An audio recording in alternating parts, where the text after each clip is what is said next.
Hello, besties. Welcome to Let's Talk Sexual Gender-Based Violence, where we discuss everything relating to SGBV in our communities. I am your host, Hassan Amaina, and today I have my friend, a mentor, Dorothy Njamenze. Thank you for coming. Thank you for making me think I'm mentor worthy. So yeah, Dorothy's name has been mentioned on this show before we even get to the topic. When Priye came and we asked her to pick one person in this world, it could be anybody, dead or alive, one woman, because in this podcast, when we say person, we mean woman. Mm-hmm. She mentioned your name. So yes, on the very first episode, your name and your picture was right there. I'm sorry. Today, we're going to talk about something very important. Let me say the topic first. Dorothy Njemanze versus the Federal Republic of Nigeria and Nigeria on trial for sexism. Wow. Dorothy, I want to know what happened.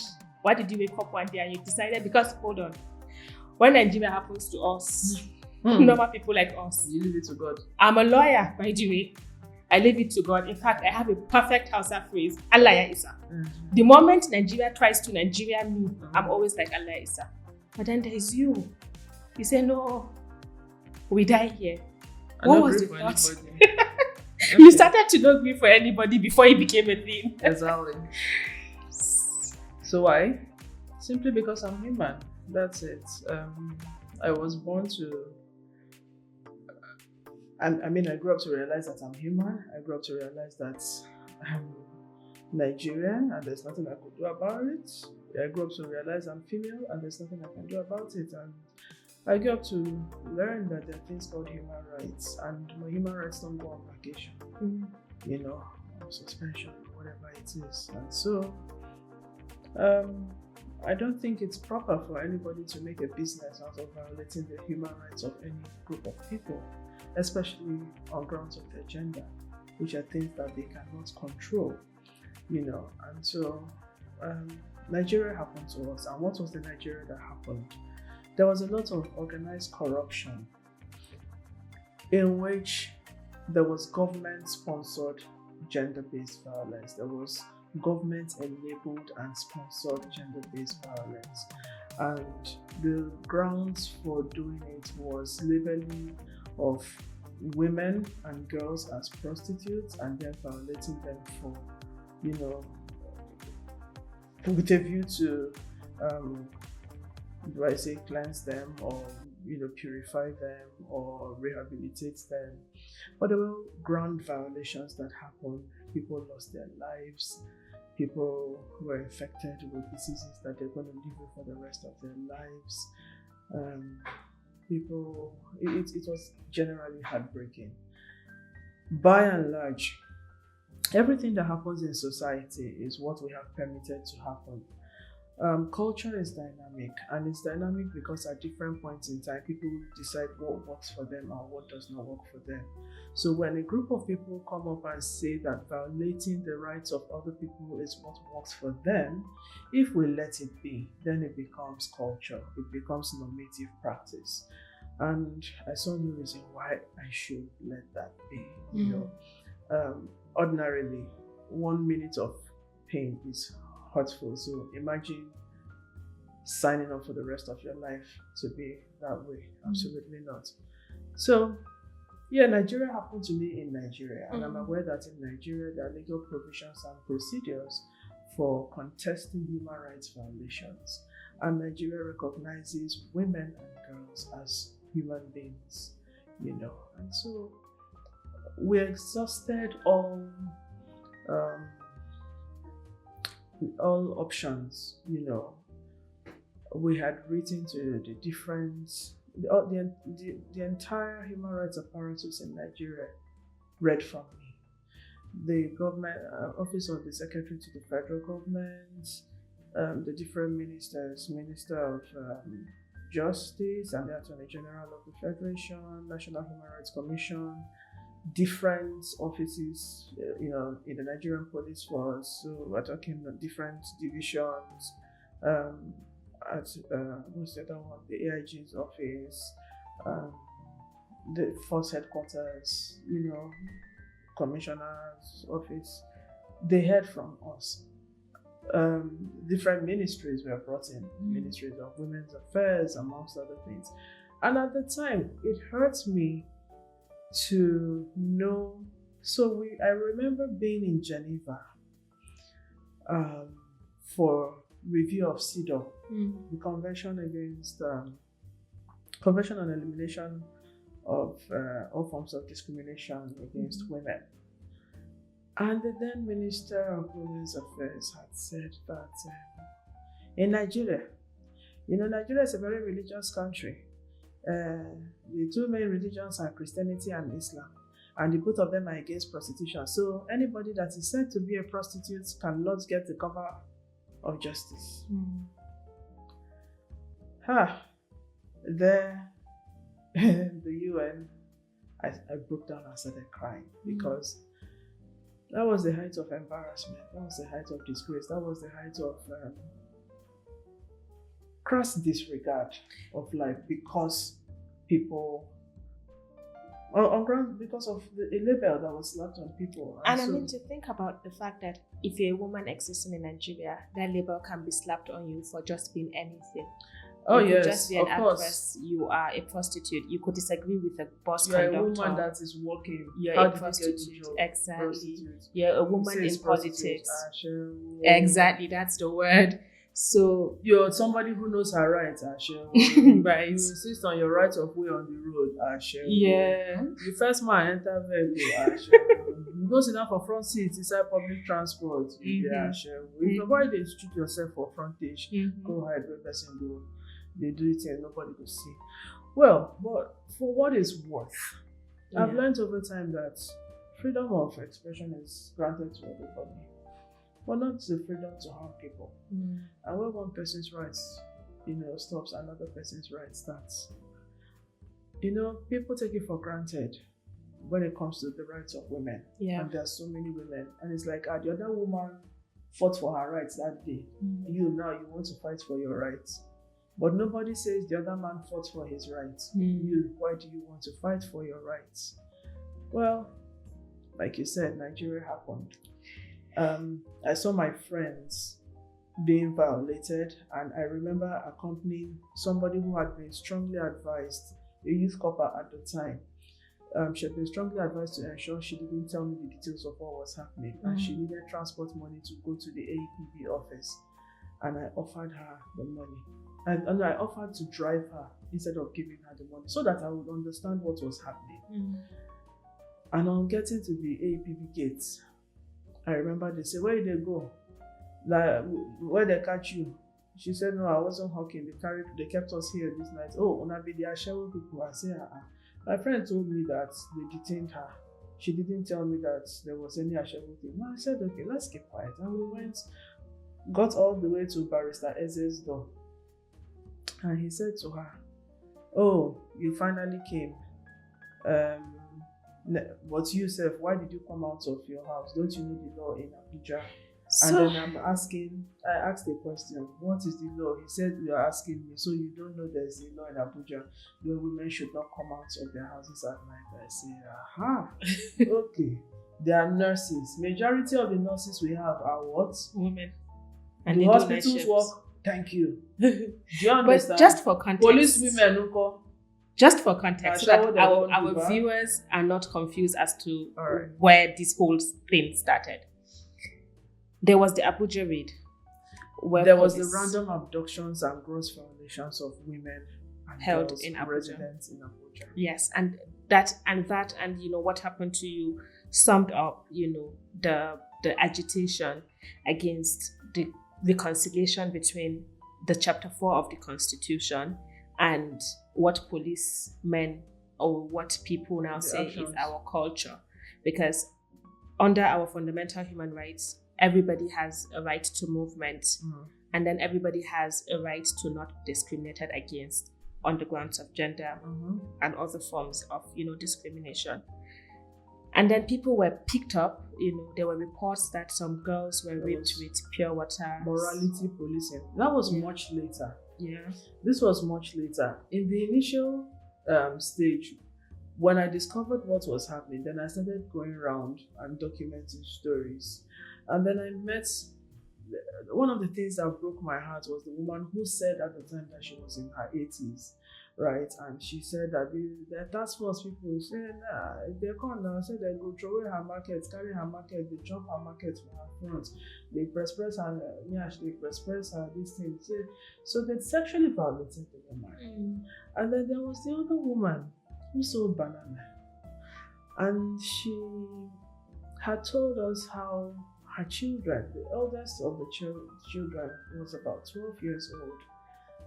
The task force people had raped her and her children, and she treated her children for sexually transmitted diseases. The next time they were in that situation, she offered herself and begged for her children to be left. And the children watched as she was gang raped.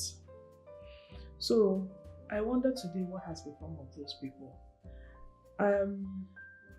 It was risky. There were assassination threats. Family and friends did not understand what I intended to gain. As a matter of fact, to quote somebody, the person said, this person calls me Chioma because that's my name. The person says, Chioma, people don't hear victimization when you talk, they hear prostitution because that is what is out there. So I would advise you to pick up the pieces of your life and get, something doing for yourself. A lot of people had to cut off from me for their safety because a lot of people felt I was targeted. And all I was trying to do... But you were targeted. Absolutely. A lot of people feared for the amount of, danger that came with the threats I was facing. So I was not permitted to come visiting and all those kind of things. And it's like, please don't call me. If you want to call me, use another person's phone and call me. All those kind of things. So those are the kind of things I had to face. I lost everything. I'm an actress. I was an actress before this thing started happening. There were film sets that told me, you're an enemy of the government. And politicians perform better during premieres, premiere events. It makes them shine. And so they stopped casting me in films and all this. I was even decast from a particular film set, and the degree of depression and anxiety amongst other mental health challenges that I lived with, I can't quantify. So the dangers I exposed myself in documenting these things, because for being seen as a female outside, there was a threat you could be picked. So I will wear obituary t-shirts and put hole in the thing and wear helmets and go and sit outside. And I'm filming and nobody will pay any attention to it because they think maybe I'm one mad woman in the corner. Those were the kind of things I did. And I documented the amount of violations. We engaged with the police. By the time we approached the courts, so some of the cases we instituted in courts, the Abimbola Ojo and for Abimbola Ojo and the Miriam case, in court. When we had finished with that case by 2011, between 2011 till date, there's no justice in that case. By 2012, we had filed, we're suing for damages because of the violations that had happened to these ladies. And that was what brought to my attention this case. Now, in December 2012, there were that was not December 2012, it was December 2011. Women were randomly abducted from Abuja streets and they were taken to River Plate Park by Abia House. And the task force people said, everybody get naked, no pants, no bra. And they raped people. Now, if you have money, they let you go. If you didn't have money, they took you to ATM. If you didn't have, you could pay with your phone. The women who were in that situation, I met them in January 2012. How did I meet them?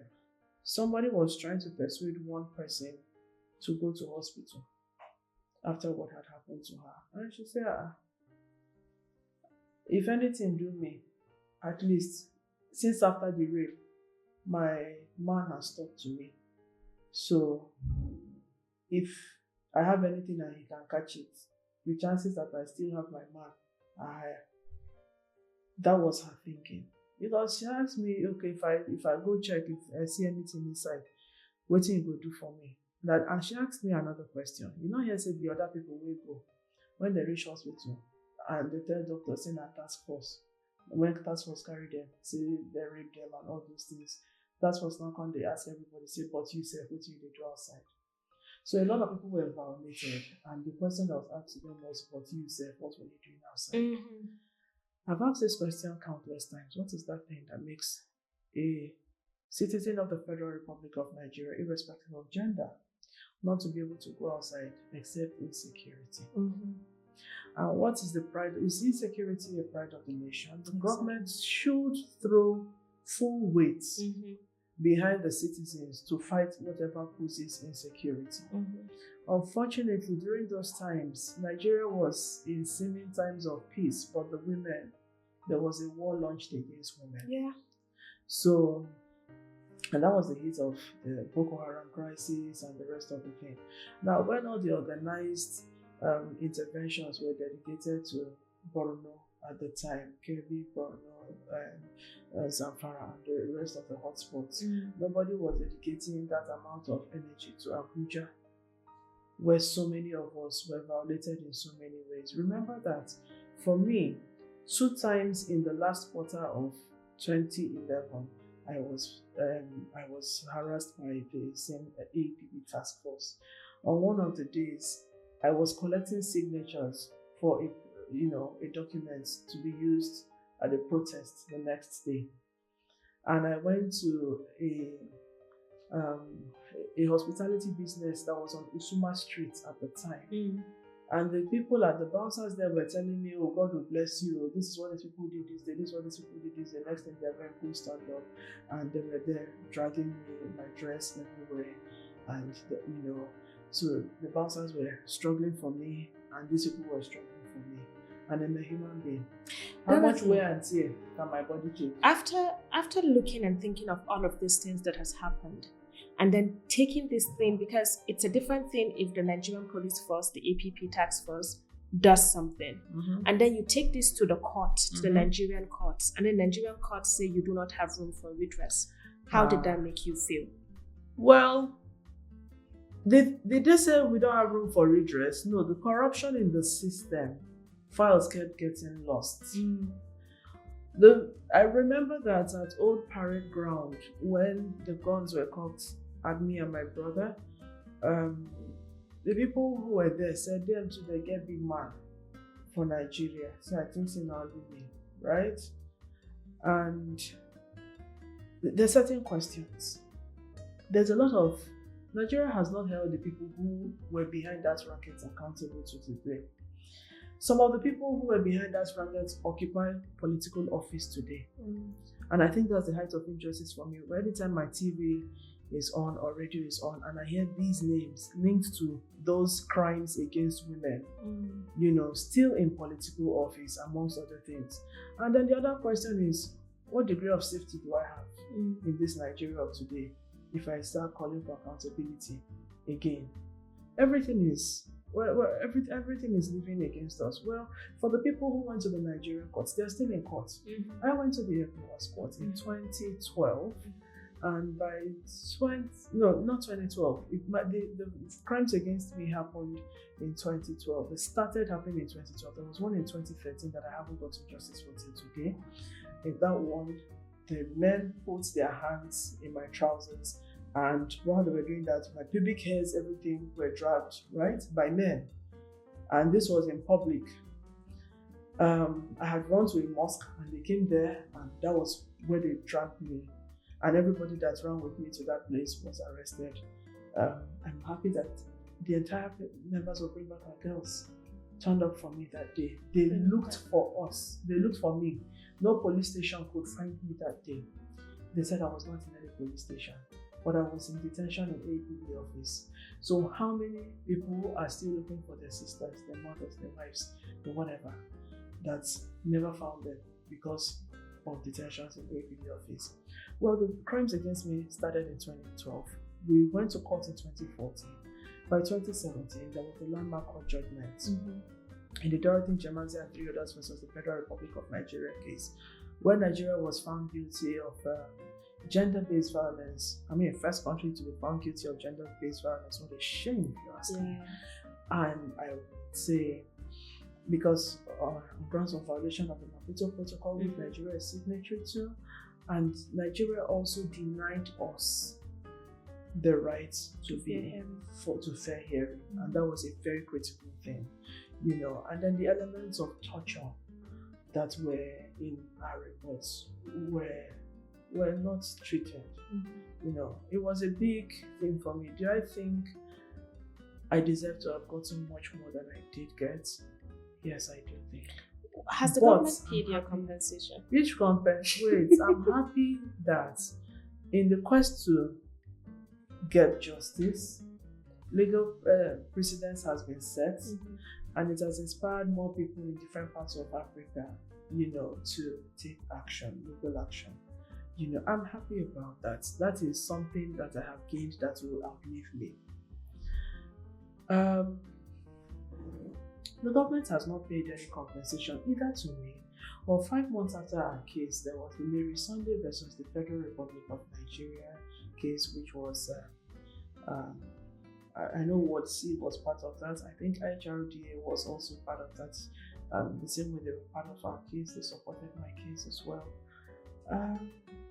The government has not paid any compensation. And it will surprise you to know that in the last administration, I happened to sit on the Interministerial Committee on Eradication of Gender-Based Violence. You know, that means the government recognizes the work I do. Yeah. But the same government feels irresponsible. The same government has been irresponsible to do right by me. The government recognizes my dedication to service, but has refused to do right by me. And let's not forget that I still pay taxes to a government that owes me. Where's the justice? So I think I'm just going to use this time to just slide into the conversation of what you do. I was giving you a chronology of events. Yeah. We came back with the ECOWAS court judgment in 2017. Then by 2019, there was a repeat of Abuja raids. Yes.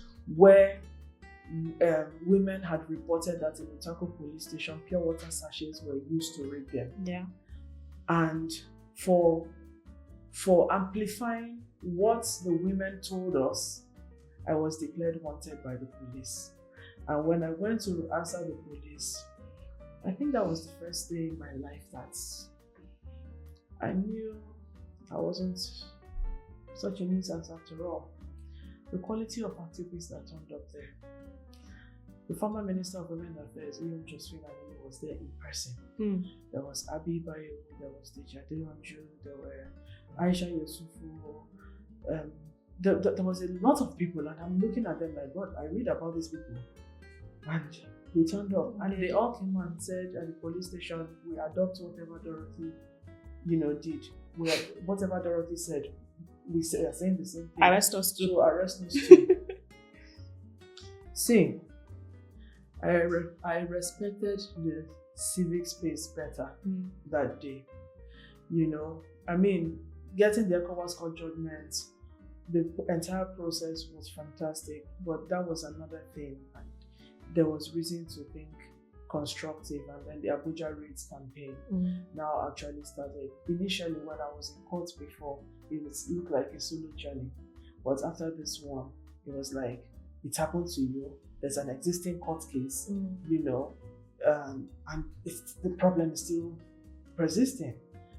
And luckily for us, down the line, some of the women who were sexually violated by this same task force were granted court judgments, have the women been paid the damages? I don't know that the women have been paid damages. So my question is, why do we have a Ministry of Women's Affairs? Why do we have the numerous programs claiming that Nigeria cares about women? When Nigeria offends women, see, the magic words, please, thank you, sorry. I'm sorry. I'm sorry is the least that Nigeria can do for us by saying, okay, this is, I mean, how much was to pay to three of us? 18 million naira. How much was used to buy the vehicles for National Assembly members? How much is one vehicle? So what is the value Nigeria as a country places on its citizens?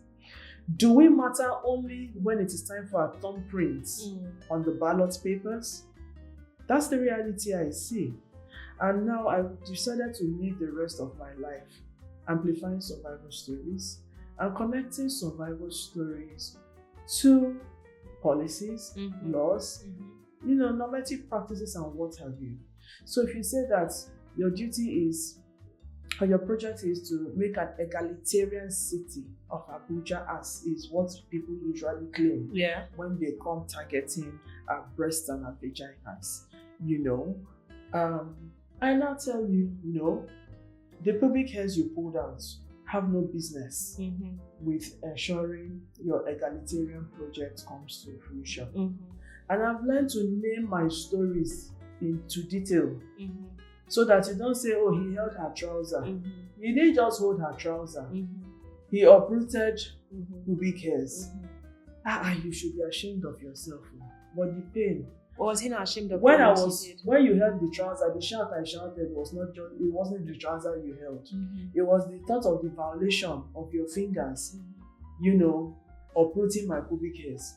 And have you ever thought, I not thought that even belts is worn by men for a reason. When men release the belts, then they have granted you access, right? So you went below you forced yourself below my belt and started uprooting things behind my belt. That's a violation. And I've learned that if we give the power to tell our stories to more people, then it means that we can challenge injustice. Because the framing of the violations was a high level of promiscuity. We are trying to set our women our rights. We are trying to rescue our lost girls. That was, I'm quoting what one of the people told Ishaya Bako, who did the documentary Silent Tears, when he did a documentary on these foundations. He said that their mandate was to rescue their lost girls. So Dorothy dresses up with her funny African Nigerian hairstyle, goes out from her house looking Dorothy, knows her destination. But you kidnap me, abduct me, and say you are rescuing me from where to where? How have you supported? I buy my electricity, I produce my electricity, I do food, I do everything, the government is supposed to do for me. I even do work that the government is supposed to do. Yes. So now let's talk about your takes credit. Let's talk about your organization. I remember the first time I met you. It was in Lagos. I was volunteering for a care festival, and then there you were. And you were telling me about the court case, and I was telling you that I was a law student at the time. And now look at us. I always think about that, and that's why I call you my mentor. So if you want to just, connect the dots, go back to that conversation. Because I remember we had, and I think for the first time, someone really saw me, and understood my passion. And because normally when you meet people that are a little bit older, when you talk about gender issues, it's always like, your own is too much. But you got it, and you were like, listen, I took the Nigerian government to court, and I'm like, oh. So and then now I see that you run an organization. Not only do you run an organization, you also run a shelter where you take care of women that have gone through various forms of abuse. And it's a lot of work because I follow up on your work all the time. We are, ASVIOL Support Initiative is a proud partner, of your organization, DNF. And I just wanted to just understand the inspiration behind it. Like all of these stories are valid reasons to start an organization. Absolutely. So in the documentation of the violations, we needed a platform that can sue and be sued. And that was the birth of the Dorothy Njemanze Foundation. we started out documenting survival stories, and then in the process, we also discovered that the survival voices were not heard enough, and that was the court judgment spoke to it. Refusal to investigate, and which amounts to denial of right to fair hearing, right? And so we also discovered that sexual and gender-based violence happens around the clock, but the response systems available, at best, let's call it the best we can say in terms of for us is on civil service work hour, doing civil service work hour, which is, let's say, 9 a.m. to 4 p.m., Mondays to Fridays.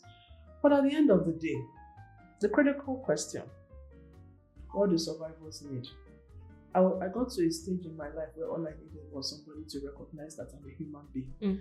I beg to be recognized as a human being by friends. I beg to be recognized as a human being by family. I beg to be recognized as a human being by my government. And it just didn't happen. And the strongest support that I got were from people who could say, yes, I recognize your pain. So it taught me that there was strength in the collective voice of survivors. And so creating a hub for survivors to support each other was something that I now decided, okay, this is something worth investing in. And it just took an organic lifestyle. I mean, forgive me if it seems like I tend to break down, but I mean, I'm an emotional being with human rights. Valid. And the emotional aspect of it is, I think now there's just a lot of flashbacks of how people feel me. They feel me because they expected me to be a particular kind of female. They feel me because they expected me to follow a certain pathway, and I seem to deviate from it. They failed me because I didn't have resources to prove that, to prove certain other things. But at the end of the day, my education stood out for me. My knowledge base stood out for me. What was my knowledge base? I banked on the real stories I knew and confronted the real oppressive situations that were facing us. And I tell everybody, all we have may be our voice, but for what it's worth, as long as the voice is there, we keep using the voice.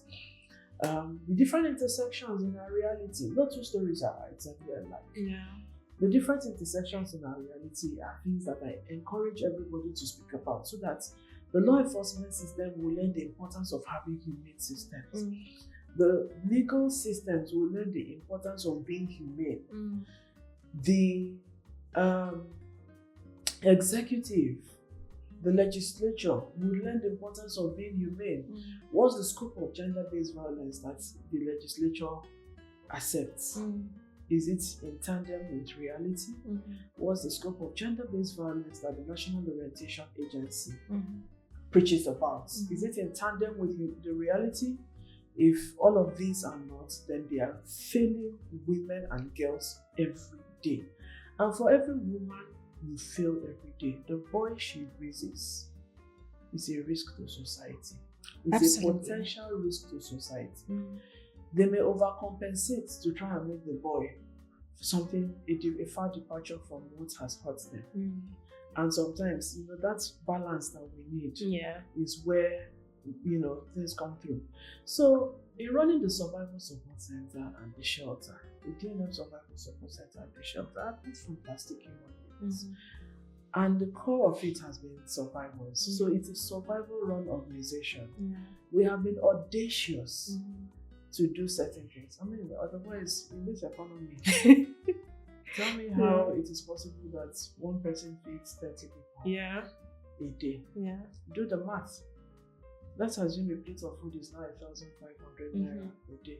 That's per meal, right? Times 3. 4,500 naira. Times 30.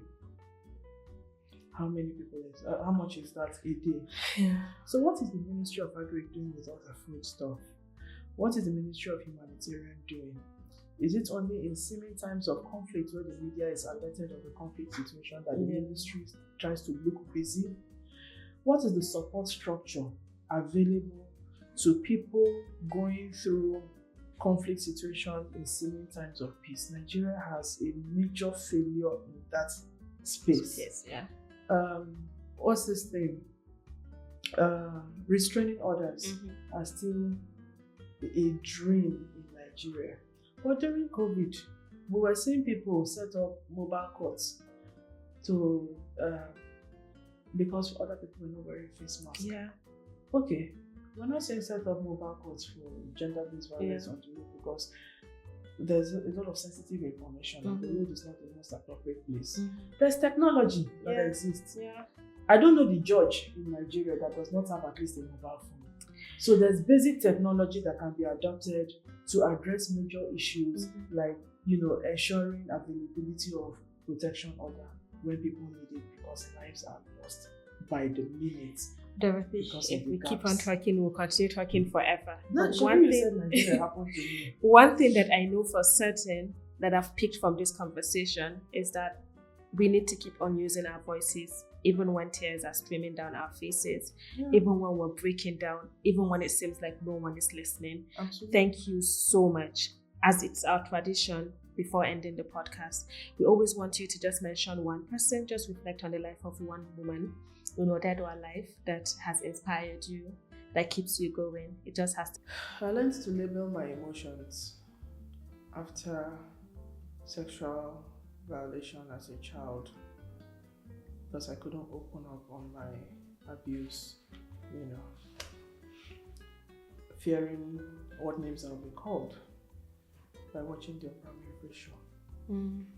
So I've seen amplification of voices, I've seen validation of realities, I've seen the impact of storytelling, real time, in changing narratives and inspiring attitudinal change. Behavioral change, yeah. And so I see myself now towing that path. I think everything that happened to me, let's call it a good problem, because that's what I'm armed with. And so everybody that tries to be an obstacle in my way, best believe my mouth is there, my stories are there. The fact I can pick up stories and amplify stories are there. You mistakenly hand me, the stories will get louder. Okay. Thank you. Again, individual and corporate social responsibility is the biggest that is missing, in supporting prevention and sexual and response to sexual and gender-based violence. Is one of the biggest enablers of the huge loss of lives from sexual and gender-based violence. So don't just feel pity. Do something. And I think that's it for today. Thank you so much, Dorothy. I remain your host, Hassan Maina. Please follow us on all of our social media platforms, and you can always email your thoughts to us, asviolnigeria@gmail.com. Thank you, and bye-bye.